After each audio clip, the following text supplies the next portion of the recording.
Yep, that's me. You're probably wondering how I got here. Too cool for school and about to faceplant on a motorized suitcase. Well, we should probably start at the beginning. Hey everyone, Mike here with Ebike School, and I am in the Shanghai airport. I just bought the weirdest little suitcase that is actually an electric scooter. Let's find out if I just made a terrible mistake. Yeah, so this all started with a week-long trip to China to tour a bunch of factories. No, not that tour I took earlier this year that the video went viral. It's going to be a sequel to that video, which I'll be posting soon. But on the last day, I was flying out of Shanghai airport and I saw the coolest suitcase ever just sitting there in an airport store. I've actually heard of these before, but they're crazy expensive in the West, like nearly $1,000. But this one was a mere 3,000 won, or about $411 US. For that, I figured I could probably justify taking the risk. So I made the sales lady's day and I bought the thing on the spot. The rest of this review you're about to watch took place over the next 18 hours in airports as I flew from Shanghai to my layover in Abu Dhabi to my home in Tel Aviv. It's hard for me to explain how dumb I feel on this thing. To give you a quick rundown of how this thing works, it's a real bag in that you open it up and it's got some modest storage in there. I had been flying with my travel backpack and my camera gear backpack, and I was able to fit the latter in there with most of my camera gear. But you do lose some significant space that's taken up by the frame of the scooter at the bottom that extends out of the bag with the push of a button. From that piece, you can then telescope up the handlebars, and then you're ready to rock. There's an accelerator thumb pad on the right and an electronic braking thumb pad on the left. And if you hold both of them, you actually engage the reverse function. I can't deny that I'm definitely going faster than walking here, but at what cost? Now, I think there are several versions of electric scooter bags out there. This one is specifically the Airwheel SE3E. I have no allegiance to it, and in fact, despite getting what I thought was a deal at 3,000 won, I still apparently got ripped off a bit, which I discovered about 2 minutes after I bought it when I saw the same model at another airport store, and my friend Jonathan broke the news to me gently. She's a great salesperson. She's like, if you buy this on Amazon, she says it's $869 US on Amazon. So she's like, she will sell to you for this one is 2,790. Oh, great. That's why you don't go in the first place. Yeah. Well, lesson learned, but sometimes you just gotta buy the ticket and take the ride so you don't spend the rest of your life wondering what if.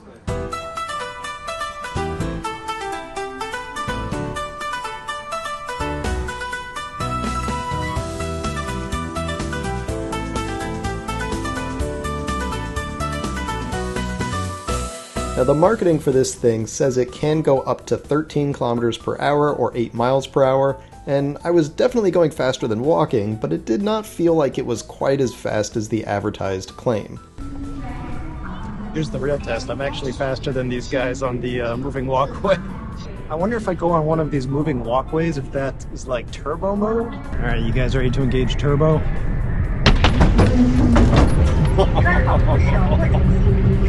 Alright, now I'm really flying. This is the dumbest thing I've ever reviewed. And I've reviewed some really dumb stuff. Yeah, the suspension leaves a little something to be desired. Now, mind you, I hate roller bags or trolley bags. They're awful because, unlike a backpack, which just becomes part of your body, you have to deal with a trolley bag. You have to drag it around, you have to fiddle with the handle. On anything other than a smooth floor, you've got to carry it. It slows you down if you ever need to run to catch a flight or a train, etc. When my wife and I travel, I always bring my backpack, and she always brings her trolley bag, and then I have to not say I told you so every time she's stuck carrying it around. Though, sometimes you just have to let them struggle, it's the only way they learn. Anyway, but for a roller bag this cool, I'm willing to swallow my words. Or at least I thought it was pretty cool, even if plenty of people were laughing as I went by. But it can't be that strange, because believe it or not, I actually saw another person riding one of these in the Shanghai airport. Though, based on her laughter, I'm guessing we were the only two spiritual siblings we were going to encounter that day. I don't know why the airport is so empty down here, but I'm kind of liking it because I feel ridiculous on this thing, and I'm a bit self-conscious riding it around. The other thing is that you gotta remember this is a tricycle, and so it's not exactly the most stable vehicle that's ever been invented. After playing around for a while on my scooter Suitcase, or Suitcase maybe, I gave it a rest for a bit of time to charge the battery that powers it. That battery, by the way, is 92.5 watt-hours, which is just below the 100 watt-hour limit from most airlines for lithium-ion batteries in carry-on bags, so you should be good bringing this on almost any airline. The battery itself is also capable of working like a power bank to charge your devices if you wanted it to, and there's actually a USB port on the bag, so when the battery is in it, you can charge your devices directly from the bag. But now after a bit of charging up the battery, it was time to board my flight, stick that bag in the overhead compartment, and sleep my way to my connection in Abu Dhabi. 9 hours later, I was in the United Arab Emirates, passing my Suitcase through security and immediately having it pulled off by some big Arab guy in military fatigues. It's okay? Thank you. But he took one look at the x-ray screen and said it was fine, so I was able to breathe easy again and stop conjuring up worst-case scenarios that ended with me being driven away in a black Range Rover with a bag over my head. And now with some more time on my hands, I was able to mess around with the Suitcase a bit more, and I even downloaded the smartphone app that goes with it. I'm here in Abu Dhabi, and I didn't know you could do this, but I just unlocked the speed by downloading the app. It had been in the middle gear, so now I just open it up to the highest gear, and let's see how that affects the speed.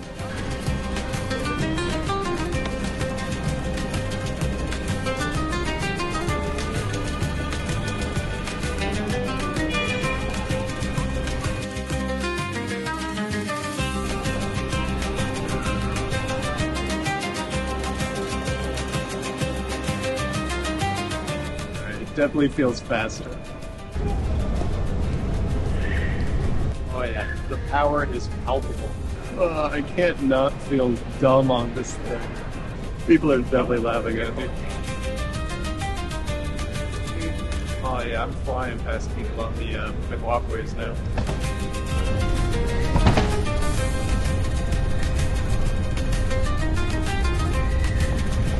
I think I've discovered a problem. When it goes that fast and you hit a bump, the battery bounces up, so I have to push it back down onto the connector.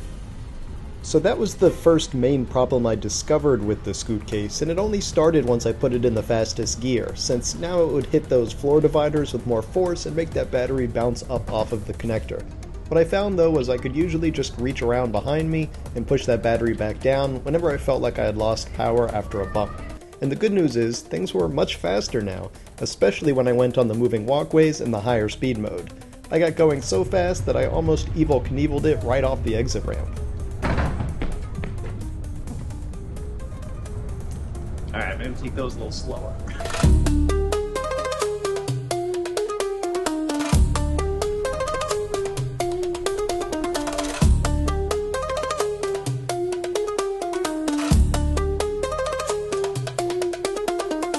Seeing as how it was now 2 in the morning and I had several more hours to kill in Abu Dhabi, I had plenty of time to mess around with the Suitcase and even discover new features, like how apparently you can remote control the Suitcase with the app. I'm not sure why you'd ever want to, but you can do it. Alright, so I've got about 3 kilometers on this Suitcase now. I don't know if that's a lot for a Suitcase, but I think it's enough to give you my general first impressions here. In the advantages category, it is the fastest way to get around an airport or a train station or basically anywhere you'd be carrying luggage. There's no doubt about that. This thing is fast when you put it in the highest gear mode. It's also pretty fun. You feel like you're riding a little go-kart around, so it does put a smile on your face. And it does have a few other little advantages as well. With that built-in battery, you can charge your devices. So it's got some merit here, that's for sure. It does work for what it's designed to do. However, it's got a bunch of downsides as well. One of the first major downsides is that while you can easily push and pull it when it's leaned back on 2 wheels, it doesn't move well when it's down on all 3 wheels. So when you're trying to push it like a normal flat trolley like this, what happens is the handlebars start just like shaking around. You get kind of like a tank slapper situation, and it just doesn't want to roll straight. Or they just get stuck slightly to the side,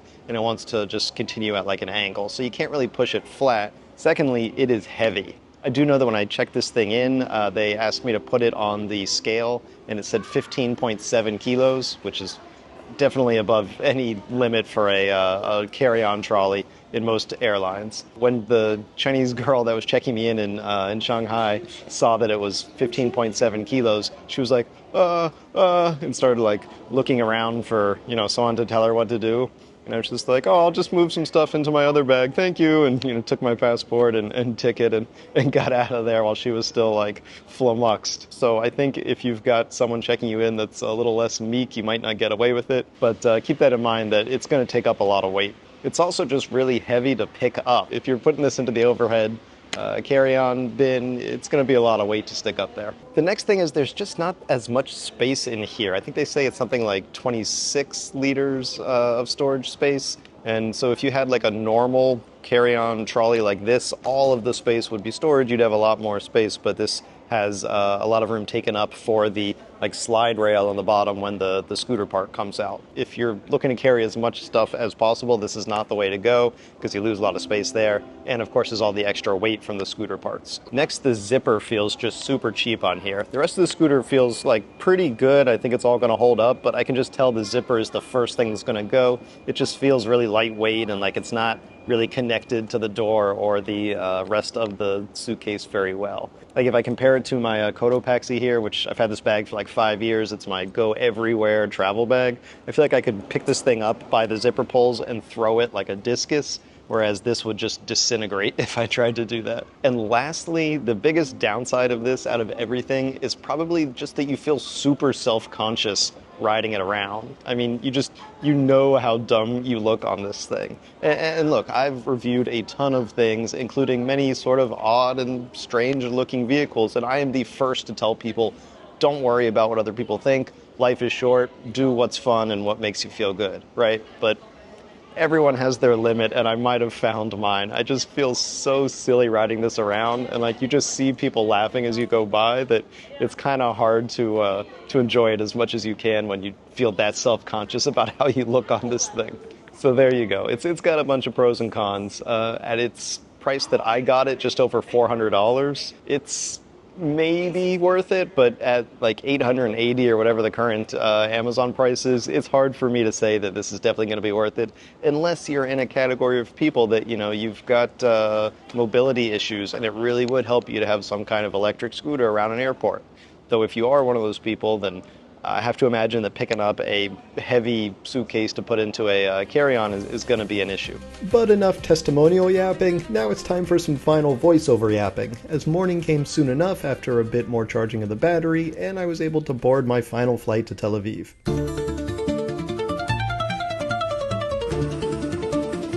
Once on the ground, I planned to take the train from the airport to get me as close to my apartment as I could. I only had a few minutes to make it to the train station, and of course they were closing down the escalator for repairs at that exact moment, so I sprinted down the stairs with my suitcase and made it just in time for the train. From the train ride, I got dropped off just a couple of kilometers from my apartment, and why take a taxi when you literally brought your own form of transportation with you?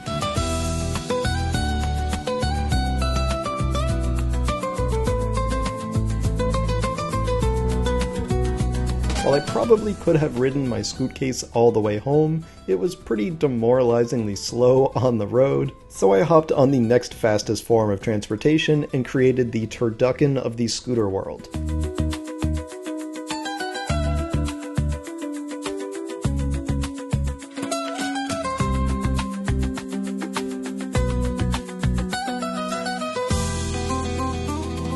I finished up the last bit of my journey on the suitcase itself so I could feel like I had accomplished something. I don't know what I accomplished, but it was something. And why walk the last few meters when I've spent the last 20 hours traveling as lazily as possible anyway? So here we are.